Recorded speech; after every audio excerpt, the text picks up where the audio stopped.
Ketahanan pangan merupakan fondasi utama dalam menjaga stabilitas dan kesejahteraan suatu bangsa. Pangan bukan hanya soal ketersediaan makanan, tetapi juga menyangkut akses, kualitas, dan keberlanjutan produksi di masa depan. Pemerintah Kabupaten Pasaman Barat menyadari betul bahwa desa adalah ujung tombak dari keberhasilan program ini. Dengan memperkuat sektor pertanian, perikanan, dan peternakan di tingkat desa, Pasaman Barat berkomitmen mendorong lahirnya desa-desa tangguh pangan yang mandiri dan berdaya saing.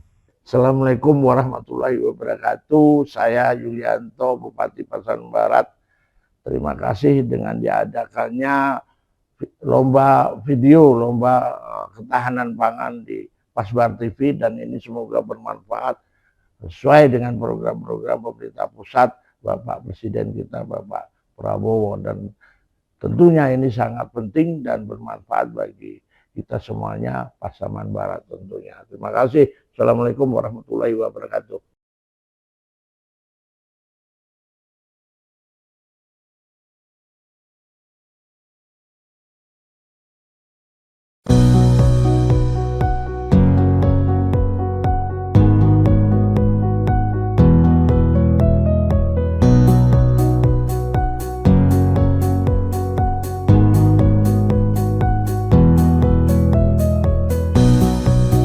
Peranan dari program ketahanan pangan ini adalah untuk meningkatkan produksi dan ketahanan pangan serta memperkuat ekonomi di kalangan masyarakat, khususnya Nagari Kota Tangah.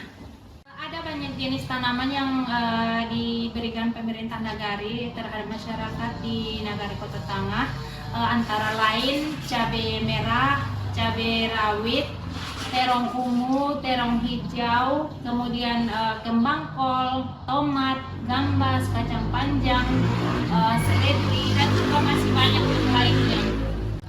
Sejauh ini cukup ya, karena yang kita lihat dari keseharian dari masyarakat di Kota Tangah ini, bagi yang sudah menanam itu sudah ada yang panen, itu yang biasanya membeli cabai rawit sekarang sudah tidak membeli cabai rawit lagi untuk kebutuhannya di rumah. Bagi yang sudah masyarakat yang sudah panen, itu selain untuk diri sendiri, itu sudah ada yang menjual. Ketika hasil panennya melebihi dan bersisa untuk kebutuhan rumah tangganya sendiri, itu dijualnya ke warung-warung terdekat yang ada di kejorongan masing-masing. Tantangan terbesar yang dihadapi oleh petani saat ini adalah perubahan iklim atau cuaca yang tidak menentu. Terkadang selama berbulan-bulan itu kemarau, sehingga kesulitan dalam pengairan tanaman. Kemudian setelah itu hujan terus-menerus yang menyebabkan tanaman membusuk. Selanjutnya tantangan terbesar juga adalah kurangnya kesadaran dari masyarakat atau petani milenial.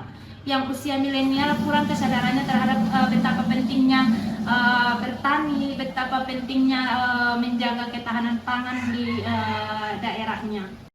Mengatasinya dengan cara menanam varietas yang tahan terhadap iklim, kemudian manajemen tanah dan juga air, dan juga mengatur cara tanam yang sesuai. Kalau masalah gagal panen mungkin persentasenya sedikit ya, seperti bibit yang tanaman kembang kol itu di sini susah berkembang, susah mengembang karena memang mungkin kembang kol ini kan di daerah dingin maunya, sementara kan kita di tempat kita ini cuacanya agak berbeda. Tantangan terbesar dalam kontinuitas ketahanan pangan ini adalah yang pertama itu tadi tentang perubahan iklim yang tidak menentu, kadang panas, kadang hujan, kadang sampai banjir itu. Kemudian keterbatasan pengetahuan masyarakat tentang pertanian ini. Kemudian yang terakhir itu adalah kurangnya lahan untuk menanam tanaman, lahan untuk menanam bibit yang diberikan oleh pemerintah. Harapan saya adalah keberlangsungan ini tetap terjaga sampai di masa mendatang, agar terpenuhinya kebutuhan pangan masyarakat dan juga memperkuat ekonomi masyarakat khususnya di Kota Tama. Langkah yang akan dilakukan adalah dengan cara memilih benih unggul yang tahan terhadap hama, penyakit, dan juga tahan terhadap perubahan iklim.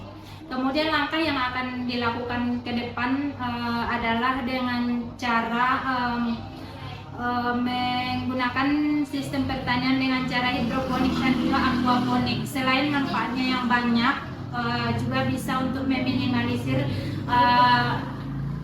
penggunaan lahan yang sedikit. Dengan cara memberikan pelatihan atau edukasi kepada generasi milenial tentang pentingnya pertanian, tentang pentingnya pemanfaatan pekarangan rumah dengan cara bertani untuk memenuhi kebutuhan rumah tangga. Kemudian dengan memberitahu juga kepada milenial ini bahwasanya bertani itu tidak hanya dengan cara manual, ada banyak cara inovatif untuk yang menarik untuk petani milenial. Untuk generasi milenial dan juga Gen Z, jangan pernah malu untuk bertani, karena di zaman sekarang ini sudah banyak teknologi dan juga inovasi dalam pertanian, seperti smart farming berbasis internet. Di zaman dulu mungkin kita menyiram tanaman sekian hektar dalam 1 atau 2 hari. Di zaman sekarang ini kita sudah bisa menghemat waktu dengan cara 1 atau 2 jam saja. Program ketahanan pangan ini tidak bisa diwujudkan oleh 1 atau 2 orang saja. Oleh pemerintah sendiri pun tidak bisa. Harus ada kebersamaan yang menyatu antara pemerintah dengan masyarakat, karena memang ketahanan pangan ini sangat penting untuk memenuhi kebutuhan pangan dan juga meningkatkan ekonomi masyarakat.